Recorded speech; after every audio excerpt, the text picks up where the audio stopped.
At ease, at ease. Let's have a good time. We're not nation building. Rebuilding Syria will require a political solution, and it's a solution that should be paid for by its very rich neighboring countries, not the United States. Let them pay for it, and they will. They will. In fact, Saudi Arabia yesterday, you probably read, stepped up to the plate and has already made a commitment of substantial funds for development. And President Erdogan of Turkey has also agreed to take out any remnants of ISIS, and we'll be working with them. Our presence in Syria was not open-ended and was never intended to be permanent. 8 years ago, we went there for 3 months, and we never left. But now we're doing it right. And we're going to finish it off. 1 year ago, I gave our generals 6 more months in Syria. I said, go ahead, get them. And it turns out it was really a year and a half ago. I said, go get them. We need 6 months. Go get them.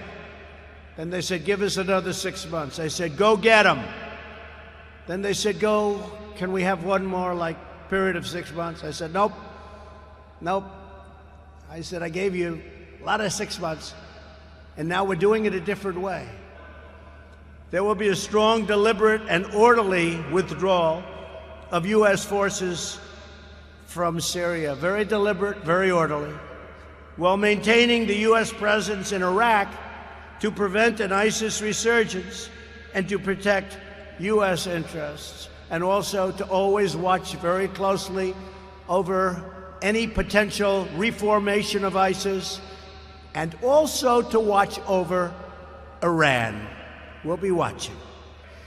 America shouldn't be doing the fighting for every nation on earth, not being reimbursed in many cases at all.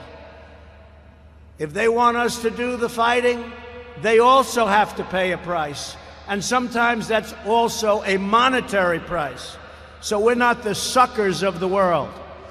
We're no longer the suckers, folks. And people aren't looking at us as suckers. Some people say, well, maybe somebody comes from the area and they hit us on our homeland. If that happens, they will suffer consequences over here like nobody has ever suffered before. Let me just tell you, and I hope they hear that loud and clear, and that's not a threat, that's going to be a fact. If anything should happen at all, nobody will ever have suffered the consequences that they will suffer. Just remember I said it. Now, we have to have it. And, not only human trafficking, drugs, illegals, a lot of criminals, bad records. We've seen murderers come in through you saw what happened with the caravan, as we call it, caravan of thousands of people. And by the way, our Border Patrol did an incredible job, and our military did an incredible job, and local law enforcement on the various parts of the border did an incredible job. And those caravans are slowly breaking up, and they're going back where they came from, and they have to come into our country legally.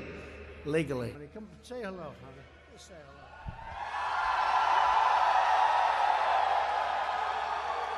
I'm very honored to be here tonight.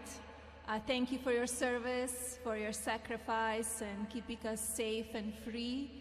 I'm very proud of you, and on behalf of our nation, I'm wishing you a Merry Christmas and a happy and prosperous New Year. Thank you again, and to your families.